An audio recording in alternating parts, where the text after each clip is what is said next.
Okay, an ability to respond begins with inner alignment, how phase synchronization affects transitions to higher levels of agency, otherwise known as the M3 model, the third model of this series. Okay, so the topic is transitions in agency. We're going to approach this by assuming a minimal kind of agency at one scale of organization, arguably not agency at all, just the ability to take one of two actions based on a stimulus, and then ask under what conditions does this same kind of behavior appear at a higher level of organization. And if it does, then it ought to have the property of taking actions that serve long-term collective interest, even if that means overruling short-term self-interest. So the minimal model of an agent we're going to use is just a Newtonian model of a ball rolling downhill. This is in the style of Waddington's epigenetic landscape, describing the differentiation of a cell during ontogenesis, whereas at the initial undifferentiated state, the cell is sensitive to small perturbations from its external environment, such as other cells. And as it rolls downhill in that landscape, it becomes committed to either one of two paths, in this case, the left one, and now its fate is decided. From this state, it's quite difficult to change its state to something else, so much so that it has a strong enough commitment to that state that it could exert an influence on some other cell or something else in its environment. In short, this is just an amplifier. Small nudges left or right in the undecided state result in large changes left or right in the decided state. Now, that kind of dynamic stands in contrast to a system which is decided but never sensitive, like a ball rolling down a gutter. You can push it, you can nudge it left or right, but it still goes the same way. And it's committed to that path such that it could exert influences left or right on others without being deviated from its path. Or a system which is sensitive but never decides, like a ball rolling down a plank. At any time, it can be nudged left or right, and it will respond to that, but it's never committed to anything, so you can't use it to exert a left-right force on something else. Now, one of the keys to the model that follows is that anything that does this kind of an action, a deciding action, must also have a period where it's not doing that, where it's not taking an action. In other words, it has a sensitive state before it acts, and then an acting state when it isn't sensitive. In the sensitive state, that means it's possible to influence it from the outside, and that means that it is necessarily inactive at that time, that it has no internal commitment to what it's doing. But having decided, you have to do something with your decision. You have to commit to a path of action, and that means that you are necessarily insensitive to external influences. So there's a back and forth between being inactive but sensitive and being active but insensitive. It's a back and forth, not just a one-way thing, because you want an agent to be able to decide more than once so that it can make a decision, return to the sensitive state, and make a decision again. And that way it stays responsive to its environment, but it also takes action in its environment. That back and forth between the sensitive state and the acting state is a crucial underlying assumption to everything else that happens in this model. But I think that that's a reasonable one, that in order to be the kind of system that does something, there must also be periods where you're not doing that. Okay, here's a scenario to help us think about levels of agency. It's the driving on the right side of the road problem. The countries in red are the countries that drive on the right, and the countries in blue are the countries that drive on the left. The driving on the correct side of the road problem is easy to solve within a country because it doesn't matter which side you drive on, so long as everybody drives on the same side. So within a country, it's easy for drivers to arrive at a consensus by positive feedback or minimizing the amount of stress or collisions caused with others. So they will quickly arrive at a local consensus. But if you have more than one country, it's not possible for any individual to change to resolve collisions with occasional foreigners. So all the blue cars are happy in their country with respect to the interactions that they have with each other. All the red cars driving on the other side of the road, they're happy with respect to their interactions with each other. But occasionally cars from different countries travel abroad, or drivers from different countries travel abroad, and when they drive there, they cause collisions. So everybody can feel a residual background rate of collisions caused by foreigners, but you can't change unilaterally to agree with the foreigners because that will cause lots of collisions with the locals and you are pulled back to the local majority.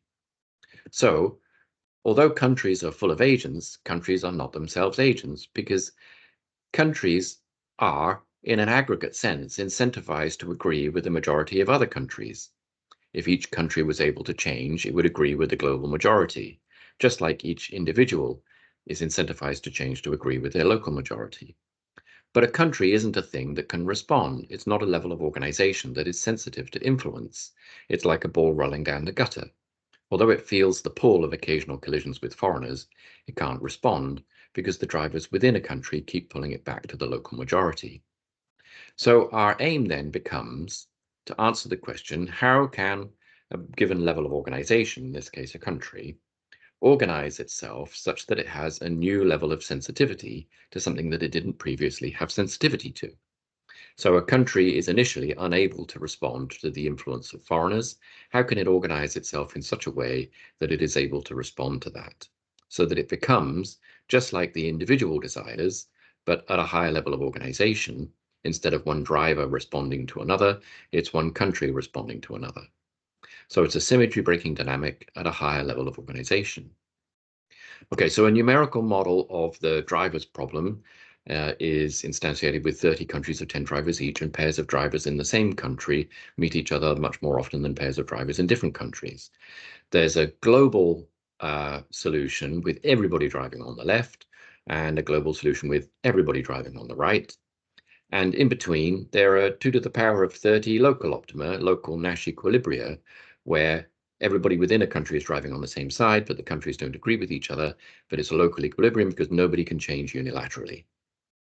We can describe the dynamics of that system with an energy function that's described by a weighted sum of the local and global forces, where individuals take actions to maximize synergy with others or minimize frustration with others.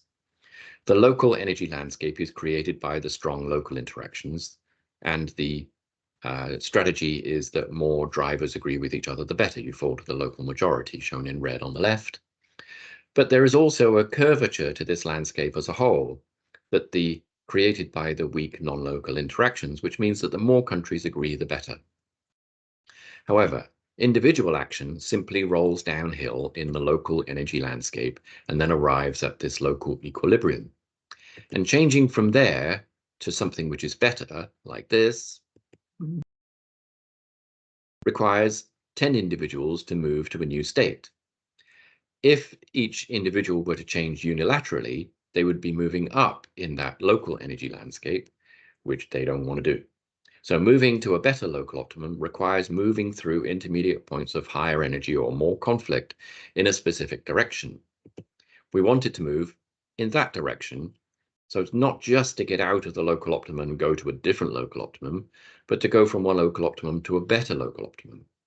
If only countries could respond to the macroscale landscape, just like individual drivers respond to the microscale landscape, it would be easy for countries to agree with each other and move to the global majority. The gradient would show which way to go, towards the majority.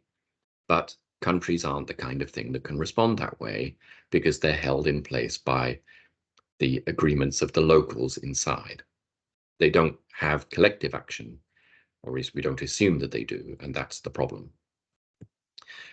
By the way, this is all equivalent to going uphill in a fitness landscape where you arrive at a local optimum and it requires changing many genes simultaneously in order to go across a fitness valley and arrive at a better peak. But natural selection doesn't do that. Natural selection stays at the local peak because it doesn't have foresight. If it was able to move systematically in the direction that goes across fitness valleys to higher fitness peaks, not just heat it up so that it jumps around at random and maybe it gets lucky, but moving systematically in that direction, then we would say that it was goal-directed. And that's the kind of behavior that we are interested in. Now, what would cause a system to change its behavior? One way that you could get a bunch of individuals to change their behavior is if you put them in a different organization or you organize their relationships with one another differently, so that they still have the same individual strategy of maximizing synergy and minimizing conflict. But if they're in a different arrangement, a different structure, then they would make different decisions. A simple and familiar example is that if you put self-interested individuals in a well-mixed population, the defectors win, but if you put them in a spatially distributed or group-structured population, then the cooperators win, or any such structure that produces positive assortment in the strategies. So it's clear that individuals will do different things in different organizations, but where does that organization come from? We don't want to assume that it has that organization from the outset, because that would presuppose the solution to the problem that we're looking for. So we don't want to presuppose the necessary higher level organization. Also, we don't want to just start off without it, and then we just assume that something happens that changes the organization, an exogenously imposed factor that causes the system to behave differently, because, well, that's just a just so story. We want to have something that happens systematically. It should be caused by the behaviors of the components in the system, but also we don't want it to be a one-size-fits-all solution where there's just an inevitable outcome, the only attractor of a self-organization process. And when we just wait for that to happen, now that's the organization that we need, and then we get the higher level agency that we were looking for. No, we want it to be a specific organization, not a one-size-fits-all organization. And that organizational structure should result from a systematic bottom-up mechanism, not presupposed or dumb luck. And it should be caused by the incremental and differential benefits to individuals. In other words, the individuals should make the organization that is necessary for them to behave as a higher level collective. That's what I mean by a bottom-up transition. Some of this thinking is familiar in the ecological scaffolding model, with the option for individuals to canalize the group structure that holds on to the cooperative solution. And that has the benefit that it doesn't presuppose the group structure that's necessary to get cooperation, and individual adaptation is involved in retaining the group structure, which maintains cooperation. But notice that it begins with an exogenously imposed environmental condition that makes everybody do the right thing in one step, non-incrementally, not systematically. If that were not the case, then individuals would simply canalize what they were already doing. But we don't, if that was the case, then that wouldn't change the outcome. We want something that changes the outcome. Okay, so now we have a problem. If we want something that works bottom up, that creates changes in the organization of the system bottom up, how is that going to interact with what the individuals are already doing in their individual behaviors, in this case, choosing left or right? If changes to the organization of the system aligns with the benefits to individuals that they get from individual behaviors, then the organization isn't meaningful because it doesn't change the behavioral outcomes. It's like having group selection and individual selection both pointing in the same direction. It might be there, but it doesn't change the outcome. Same would be true if the changes to the organization were orthogonal to the individual behaviors. They might create the organization, but it doesn't matter. It doesn't change what they're doing. The alternative to aligning is to oppose the benefits from individual level behaviors. But if that were the case, then they wouldn't do it. They wouldn't make organizational changes which oppose the benefits of individuals because it's not in their interest to do so by definition. And in that case, how can you get there? We can't have a systematic incremental process driven by the interests of lower level individuals if the consequence of that is that it immediately makes them do something they don't want to do. They wouldn't do it. So systematic bottom-up mechanisms must be caused by incremental benefit to individuals, but something that is beneficial to individuals can't be a transition that matters, that changes evolutionary outcomes. So we call that the hard problem of transitions, that the transition is systematic but also meaningful. Systematic because it's driven bottom up by the interests of individuals, and meaningful in so much as it has top-down consequences that modify the behavioral outcomes of those individuals. In other words, they make a structure that causes them to do something they weren't already doing. What kind of organization could that be? It's like a riddle. We need changes to organization that can be caused by agents bottom up and also cause them to then decide differently as a consequence of the organization that they made. And the answer is timing. Don't control what individuals decide, control when they decide it. That's sufficient to solve this hard problem of transitions. The key to this is what I mentioned previously, that anything that does something, that takes an action based on a sensitive input, must also have a period when it's not doing that, so that it can be sensitive. And with that assumption, something consequential follows. In particular, if you want to do something together with somebody else, then the flip side is you will also not be doing something together at the same time as well. And if you're not doing something all at the same time, that turns out to be important because it changes the attention of the individuals in the group from other individuals inside the group to individuals outside the group. And that flip of the attention from inside to outside is just what we needed. So the way that we do this is that we let individuals change the phase of their decision-making cycle. So they're already making choices about left-right based on what local individuals are driving left-right at the same time that they are, or not, as the case may be. But originally we assumed that the phase of their decisions was asynchronous. Now we're going to allow them to change the phase of their decisions in whatever way is motivated by decreasing frustration or increasing synergy with other drivers, just like the left-right behavioral decisions of drivers they were already making.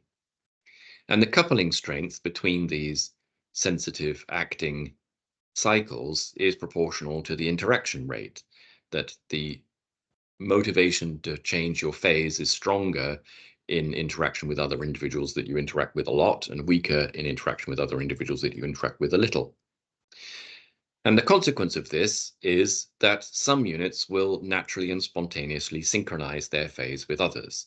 The principle is like the principle of weakly coupled oscillators in the Kurumoto model that you can see in pendulums on a shared string, or Huygens originally discovered with the clocks swinging their pendulums in phase, or it's frequently demonstrated with metronomes on a shared wobbly board, where the wobble through the board causes the phases to synchronize. But which ones will synchronize? It turns out that it matters that they don't all synchronize, it matters that particular ones synchronize. And because of that particular synchronization structure, we get the high level agency that we were interested in. So to see how this works, we need to answer that question of, but is the change to organization structure, in this case, the change to the phase of the decisions, is that aligned with their individual behaviors, in which case it doesn't make any difference, or opposed to their individual behaviors, in which case they wouldn't do it, or orthogonal to their individual behaviors, in which case it doesn't matter? How can we solve that problem? So what is the interaction between the behavior of the individuals in choosing left-right and the synchronization or phase change of those decisions? So we'll do it in the first direction. How does behavior influence timing? So if two individuals are not in agreement that they're on conflicting sides of the road, then you don't want to be driving at the same time. You would like to anti-synchronize your driving behavior. On the other hand, if you are already in agreement, then synergy is maximized by synchronizing your behaviors. Either way, it doesn't change what your decision was. If you were already driving on the same side of the road, then synchronizing so that you drive at the same time doesn't change which side of the road you drive on. You were still in agreement about that. You were in agreement before and you were in agreement afterwards. So it seems like a change in the synergy doesn't change the decisions, but we noticed that a change in the phase moves towards each other for units that are already in agreement and away from each other for units that aren't. Now, the units that pull most strongly are the units that are in the same country, because they interact with each other most strongly. It's like the coupling strength of the oscillators. So the effect of that is that units in the same country sync up with each other, and units that are in different countries tend not to. In other words, we can say that the units that decide together wire together in an obvious parody of Hebb's rule of neurons that fire together wire together. And the principle is very similar, and it's important for similar reasons. Much of the work that involving units at one level of organization and their interaction at the system level follows the same Hebbian principle. But in other models, like the gene regulation networks, neural networks, and ecological networks and social networks, each individual has a behavior, up expression, down expression, and they also have a connection with each of the other units, and natural selection is changing the strengths of those connections. And it changes it in the direction that is appropriate given the coordination of the behavior of the strategic individuals or genes or species that it is modifying. Here, we're not changing a network, an array of n by n connection strengths. We're just moving them in phase so that some of them can be more strongly connected and some of them can be more weakly connected by changing their position in phase space. Okay, so that's how behavior influences timing, but if it doesn't change their decisions, how does the timing influence their behavior? So this is the bit where we need to think about how it changes your attention. Let's start by considering the case where we are, I'm undecided when you're decided. So if we are two units and I'm undecided, you are going to influence me if you are decided, and vice versa, in which case we would be mutually influential. But if when I'm deciding, you are also undecided, that necessarily means that you're not doing anything when I'm deciding. And if you're not doing anything when I'm deciding, you can't influence me. So if we are synchronous, that means we will have no mutual influence on each other. So that means that the synchrony or the phase change to the timing changes your attention, that you will not pay attention to individuals that are perfectly synchronized with you because they're not doing anything when you're making a decision. But who's left to pay attention to? Well, only the individuals that you are not synchronized with. The only remaining influence is from those that you are not synced with. So when drivers within a country are behaving asynchronously, that means that the individuals that are already decided pull any undecided individual back to the local majority. That was the problem we were trying to get out of. But if all the drivers within a country are synchronized, which is what we mean by inner alignment, they are momentarily blind, not mutually sensitive to each other. And the only remaining influence is from individuals that they aren't synchronized with, namely individuals outside of that country, the foreigners. Under that circumstance, each of the individuals within a country is only being influenced by individuals from outside. They all see the same strength of influence from individuals outside, namely the global majority, and they all change systematically and simultaneously towards that global majority because they're not being pulled by each other back to the local majority. In a sense, the problem on the left was a sort of mutually reinforced commitment to what we were already doing. It's like, I'm going to decide what to do. You're driving on the left, so I'll drive on the left. Now I'm going to decide what to do. You're driving on the left, so I'll drive on the left. So we're reflecting each other's decision and keeping it locked into that state in a cyclic back and forth between remembering the outcome of each other. Whereas when we're synchronized, it's like, I'm going to decide again. What are you doing? I'm not doing anything. I'm going to decide again. What are you doing? I'm not doing anything. So in that case, they can't be influencing each other.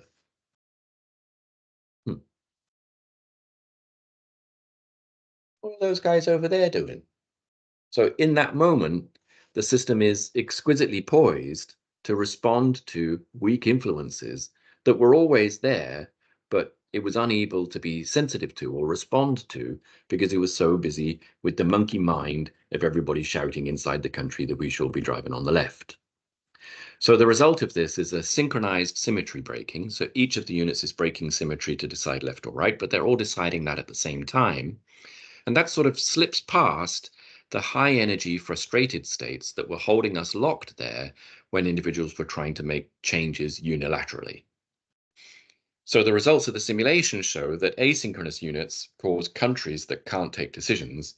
And even if you reset the system many times, It keeps falling back to an essentially arbitrary pattern of lefts and rights.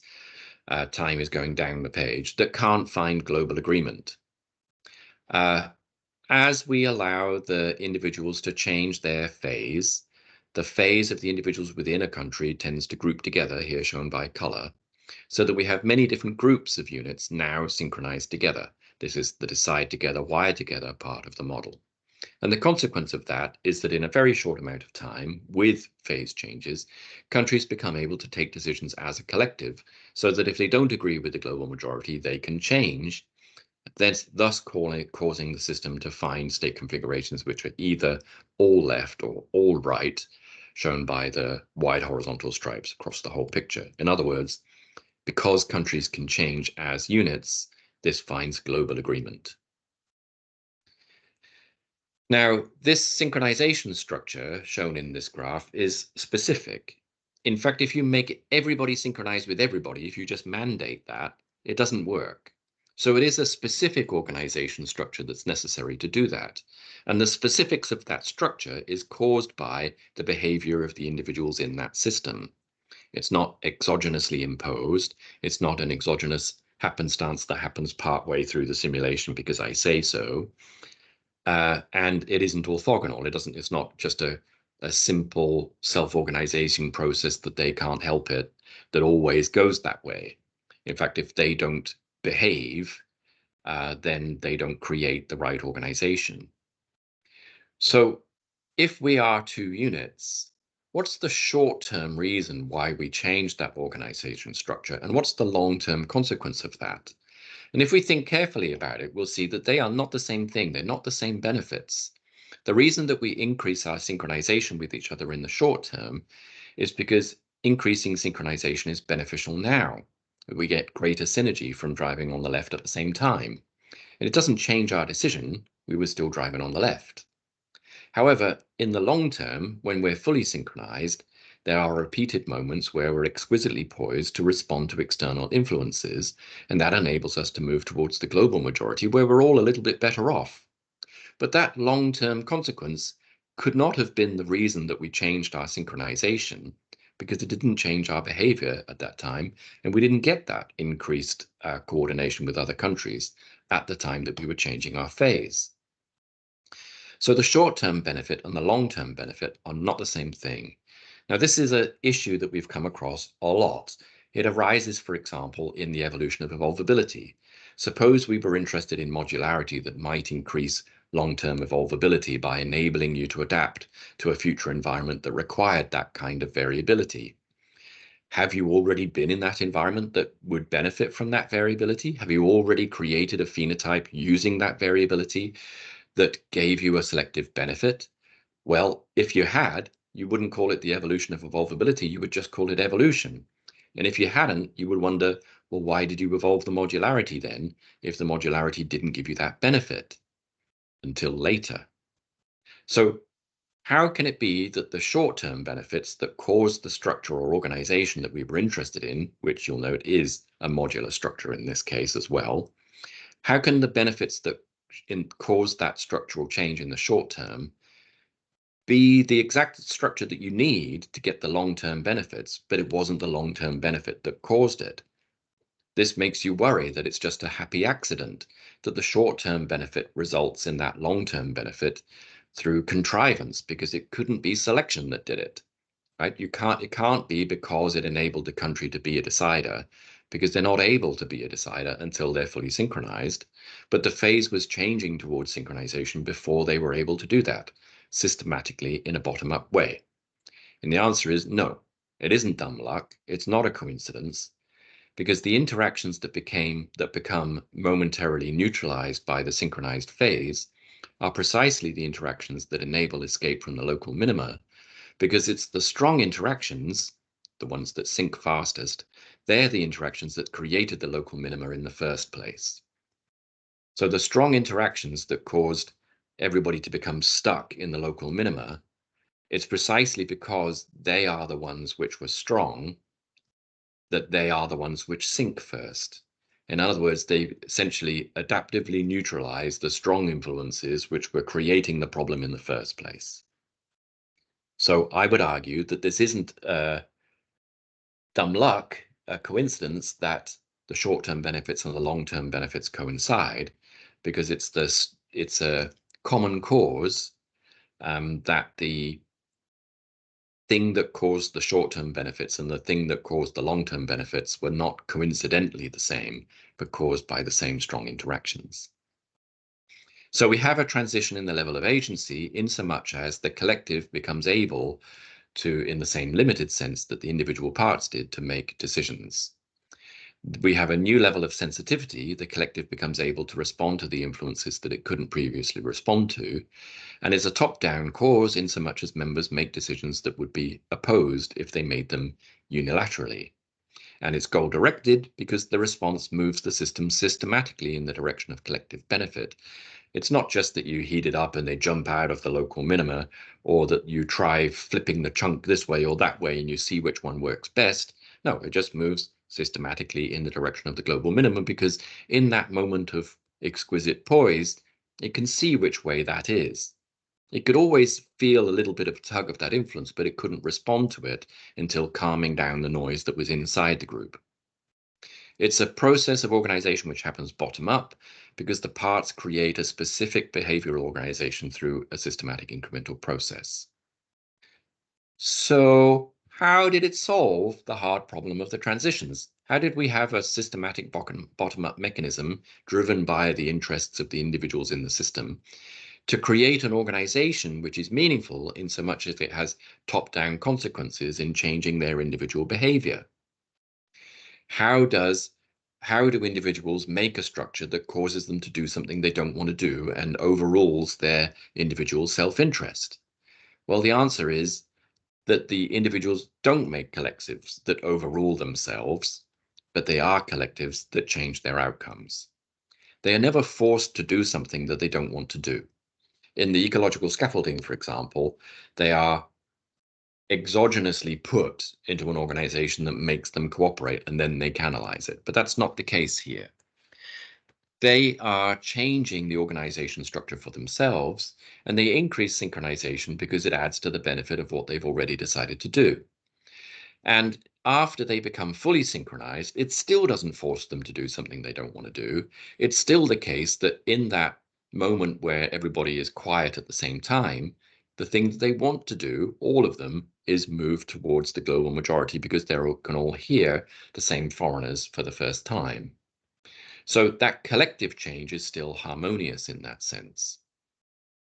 The increased synchronization means that they create a moment where their attention is not on themselves inside the group, so that they move with ease. Their attention is outside the group. Now, it's interesting to note that the reductionist sees no top-down cause here. In fact, one could argue that the changes in behavior that individuals make are always self-interested benefits to the individuals. The changes in organizational structure that the individuals make are also beneficial to individuals. And the changes in the behavior the individuals make in the new structure is also beneficial to individuals. So the reductionist throws his hands up and says, I don't see any agency here. So what's going on? The agency that we're interested in is not visible at any one level of organization. For the individual units, they are always doing what's best for them. If we redescribe the system at the country level, the individual countries are making decisions that are best for them. And because the individuals are in those countries, the thing that's best for them is to do what the country's that organizational structure causes them to do, in so much as it coordinates their attention onto something in particular that they weren't paying attention to before. So if we only have the higher level description, it just looks like a macro scale ball rolling down a macro scale hill. The more countries agree with each other, the better. If we only have the micro scale description, that just looks like a ball rolling downhill as well. The more individuals agree with each other, the better. The only thing that's surprising is that if you were given only the microscale behavior, you would expect them to go to a local optimum, not the global optimum. So the way in which the system does something you didn't expect it to do is created by looking at the explanation at one level and ignoring the explanation at the other level. It's the difference in behavior from what's accounted for by one level to what actually happens with the two together. It's that difference that makes it surprising, that difference which makes it look goal-directed, so that rolling downhill in the macro level landscape makes the individuals appear to go uphill in order to get downhill better, or if it was a fitness landscape, to go downhill in order to go uphill better, to cross the fitness valley. The reductionist looking at the system as a whole, when it's synchronized, would say, well, the countries are just agreeing with each other because it's in their interest for the countries to do so, which is true if you take that coarse-grained look at those countries. And they are able to make decisions, so they make decisions which are in the best interest of those countries. The only thing that would be curious if you started at that level of description is to say, isn't that weird that they all decide at the same time? If they didn't decide at the same time, the countries wouldn't be able to make those decisions. But because they do all decide at the same time, then it's not mysterious that they do. So either way, the reductionist, or somebody that only views the system from one level of description, doesn't see anything weird. The curious nature of it is seen when you take a level of description from one level and you use it to try and explain the other. Okay, just a note about the computational significance of this model. What's happening here is that the system is using information about the position of local minima, local optima, to induce the position of better optima, to figure out where better optima are. Now, that seems like a curious thing to do if we were thinking about natural selection or individual level selection or individual strategies to maximize individual benefit, because they don't have foresight. How can you use the information of a local optima that you have visited to infer the position of a global optimum that you haven't been to yet? Right? Without the synchronization, they don't visit the global optimum. They can't be just remembering it. But generalization isn't magic. In machine learning systems, we understand that it is possible to respond correctly to situations you haven't seen before if it has an underlying structural regularity with situations that you have seen before. Here, the regularity is just the kind of modular agreement that the units make. If that's abstracted into a lower dimensional model, induces generation from that model, which is other combinations of the same modules. And the reason that that works well is because capturing that modular structure is a good inductive bias for the real nature of the problem, because the modular structure that they learn is created by the same interaction coefficients that created the problem in the first place. Put differently, it works because the inductive bias which is being used is that non-varying degrees of freedom can be collapsed, effecting a dimensional reduction or chunking of the system. The system becomes thereby a coarse-grained or lower dimensional caricature of its own behavior. Now, you might be concerned that if all it is a model of its own behavior, then that doesn't change what it does. It just makes it a lower dimensional model of what it does. But it does change what it does.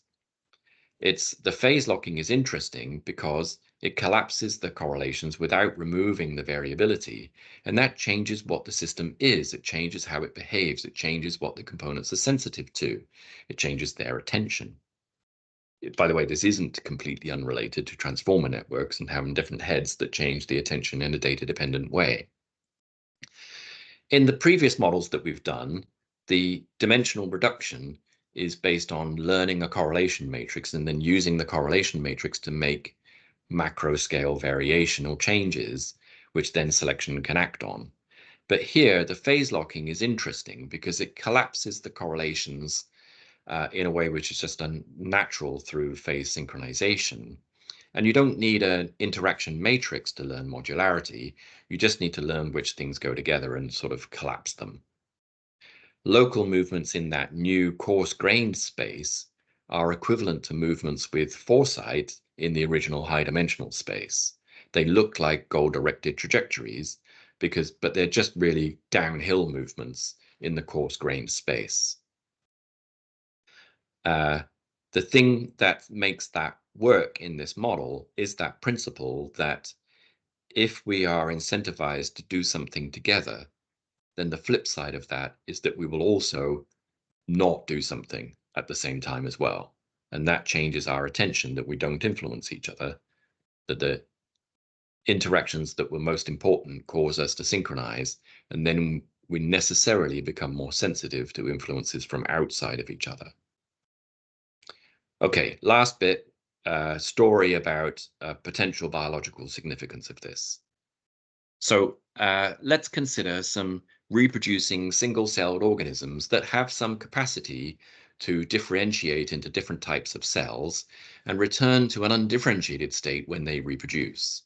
So each cell, excuse me, each cell life cycle is a decider in so much as it begins from an undifferentiated potent state and then differentiates into one of several possible cell types. Now, we notice that in a multicellular organism, the differentiation of the cells are synchronized such that embryos have undifferentiated cell states all at the same time.